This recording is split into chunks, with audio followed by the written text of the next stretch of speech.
الحمد لله وكفى والسلام على عباده الذين اصطفى خصوصا على سيد البشر بعد الأنبياء. أما بعد فأعوذ بالله السميع العليم من الشيطان الرجيم. بسم الله الرحمن الرحيم. والعصر إن الإنسان لفي خسر إلا الذين آمنوا وعملوا الصالحات وتواصوا بالحق وتواصوا بالصبر. صدق اللہ العظیم. قابل صد احترام دوستو بزرگوں، اللہ رب العزت نے قرآن مجید فرقان حمید کی اس سورت مبارکہ کے اندر انسان کو مخاطب کیا اور فرمایا کہ والعصر، مجھے قسم ہے زمانے کی. اے رب العالمین، اتنی بڑی قسم اٹھانے کی کیا بات ہے؟ آپ نے والفجر کی قسم اٹھائی، لا اقسم بہذا البلد کی قسم اٹھائی، یاسین والقرآن الحکیم کی قسم اٹھائی. یہاں پر والعصر کی قسم اٹھانے کی کیا وجہ ہے کہ مجھے قسم ہے زمانے کی؟ اللہ رب العزت آگے ارشاد فرماتے ہیں ان الانسان لفی خسر، کہ انسان جو ہے وہ سارے کا سارا خسارے میں ہے. آج کل ہم نے تو خسارہ تلاش کیا کاروبار کے اندر، لین دین کے اندر، دنیاوی معاملات کے اندر، لیکن یہاں وہ خسارہ نہیں ہے.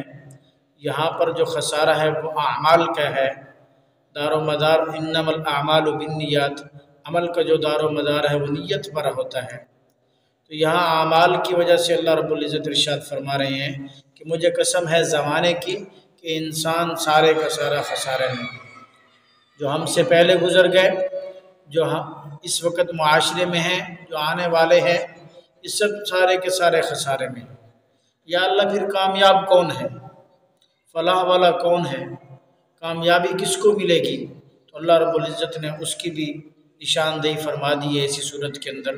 فرمایا الا الذین آمنوا، وہ لوگ جو ایمان لائیں اللہ پر، وعاملوا الصالحات، اور ایمان لانے کے بعد اعمال صالحہ کے، نیک اعمال کیے، نیکی کی طرف قدم بڑھایا، برائی سے بچتے رہے، نیک کام خود بھی کرتے رہے، دوسروں کو بھی نیک کام کی ترغیب دیتے رہے. اللہ رب العزت فرماتے ہیں کہ الا الذین آمنوا وعملوا الصالحات، سب سے پہلا کامیاب شخص وہ ہے جو ایمان لایا. ایمان لانے کے بعد دوسری وضاحت یہ فرمائی اللہ رب العزت نے کہ وعملوا الصالحات، اور نیک اعمال کیے، وتواصوا بالحق، اور حق بات پر ڈٹ گیا. اللہ رب العزت کی طرف سے تیسری نشانی یہ ہے کہ اعمال صالحہ کرنے کے بعد، ایمان لانے کے بعد حق بات پر ڈٹ جانا، یہ بھی کامیاب بندے کی نشانی ہے. اور وتواصوا بالحق وتواصوا بالصبر، اور پھر جب ایمان لایا، اعمال صالحہ کیے، حق بات پر ڈٹ گیا، تو پھر اس پر اللہ رب العزت فرماتے ہیں کہ طرح طرح کی تکلیفیں، مصیبتیں، پریشانیاں جو آتی ہیں وہ در حقیقت اس کا امتحان ہوتا ہے. اور وہ اس امتحان پر وتواصوا بالصبر پر عمل کرتے ہوئے صبر کرتا ہے. تو اللہ رب العزت فرماتے ہیں جس شخص کے اندر یہ چار نشانیاں ہیں وہ کامیاب ہے، باقی سارے کے سارے خسارے میں. تو میرے دوستو، آج ہمیں یہ دیکھنا ہے کہ کیا یہ چاروں نشانیاں ہم میں موجود ہیں؟ ہم نے لا الہ الا اللہ تو پڑھ لیا، کلمہ تو پڑھ لیا، مسلمان تو ہو گئے، لیکن کلمہ پڑھنے کے بعد، مسلمان ہو جانے کے بعد کیا ہمارے اندر اعمال صالحہ ہیں؟ اگر اعمال صالحہ ہیں تو وتواصوا بالحق، کیا ہمیں حق بات کہنے کا بھی ہم ارادہ رکھتے ہیں؟ کسی کو کہہ سکتے ہیں، روک سکتے ہیں، ٹوک سکتے ہیں.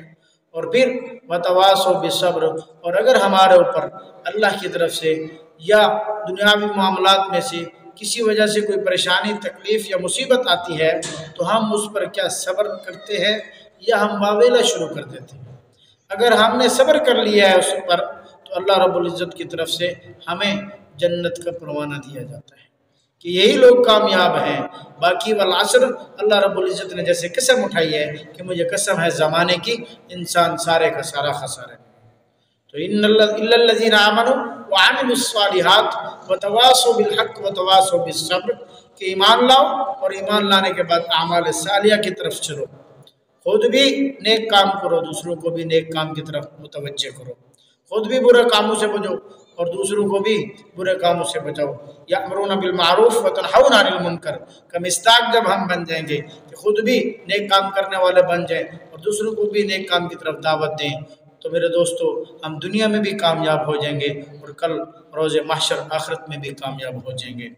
دعا ہے کہ اللہ رب العزت جو کچھ کہا ہے اس پر ہم سب کو عمل کرنے کی توفیق عطا فرمائے، اور اللہ رب العزت ہمیں رسول اللہ صلی اللہ علیہ وسلم سے سچی محبت اور عقیدت نصیب فرمائے، صحابہ اکرام رضوان اللہ تعالی علیہ مجمعین کے نقش قدم پر چلنے کی توفیق عطا فرمائے۔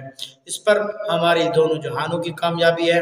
دعا ہے کہ اللہ رب العزت ہم سب کا حامی و ناصر ہو۔ والسلام وآخر دعوانا ان الحمد للہ رب العالمین۔